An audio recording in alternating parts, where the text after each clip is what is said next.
The line between faith and politics is getting unclear. The sanctuary is intended for worship and spiritual experiences. However, in Kenya, the pulpit has turned into a political house. Tonight, we explore the question: who owns the mic in the house of God? Is it the politicians, the church leaders, or the congregants? Lillian Macau has the reports.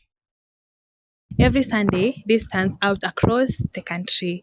Worship services are interrupted by political leaders. They take the center of the stage and turn the political and the pulpit into a political showground. Do allow political and prominent leaders to talk about speeches about politics in churches or in places of worship.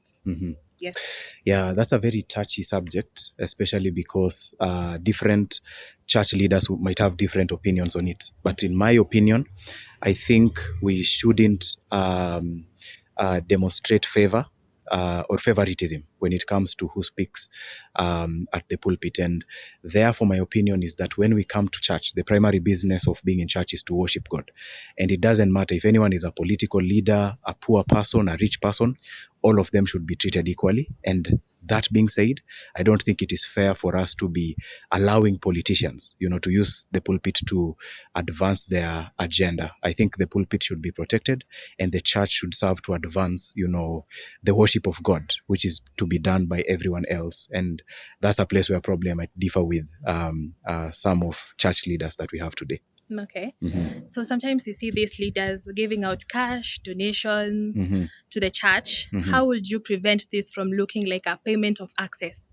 Payment of access. Yes. That's a very good phrase and useful one to use. Yes.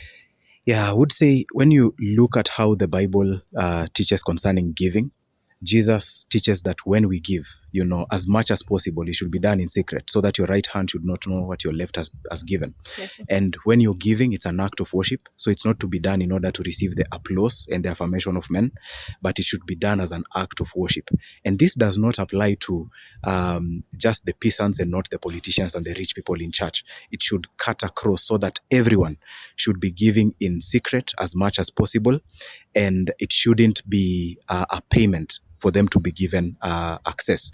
And that relates to even the first point that I said. When they come to church, they should come and sit down like any other person and just to worship, and after that leave.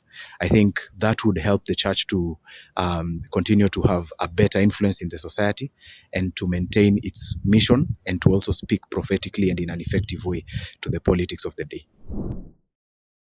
I am here with. My name is Euphrates Muli, congregant of Milimani. So, what do you think about the church today? The church today in relation to leadership and politics is that they have been very lukewarm. They don't come out very strongly to maybe comment on the issues that is affecting the common mwananchi, if I may say. They just fit to just keep it cool, relax and wait maybe for them to be invited by the government, maybe so that they can talk, but they are not very, very straightforward to take a stand, which is very sad for the church. Yes. Do you think the Christian teachings and the church teachings may affect how you view the government? Not really how I view the government, because I think the government should not be. The government and the church should be very distinctive. They should not just be like they have married one another. So the church should teach the right things, justice, and call out wrong when it happens. And the government should be responsive to what the church says if the church took a stand.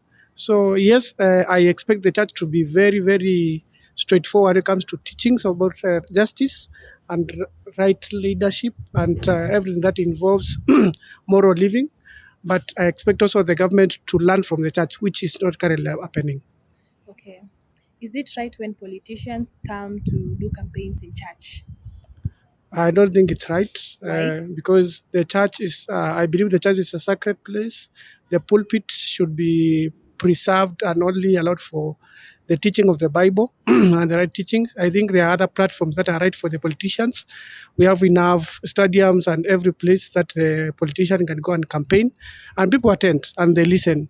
Yeah, so I don't think the church is the right place. Do you think it's right when the government or political leaders are giving out cash and donations in terms of doing campaigns in church? Is it right? It's not right, because if the purpose of government and leadership is to service delivery, the reason why they go giving out cash is because they have not delivered to the services, so they want to blind and make the people believe that they are right or they are leading.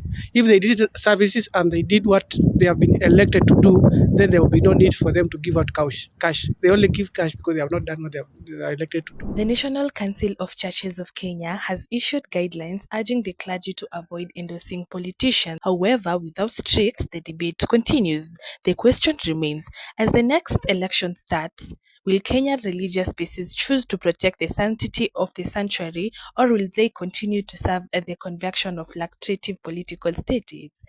Lillian Macau, Nairobi. Religion is a complex issue impacting majority of Kenyans. Thank you, Lillian Macau, for that report, and hope you have a lovely day. Goodbye.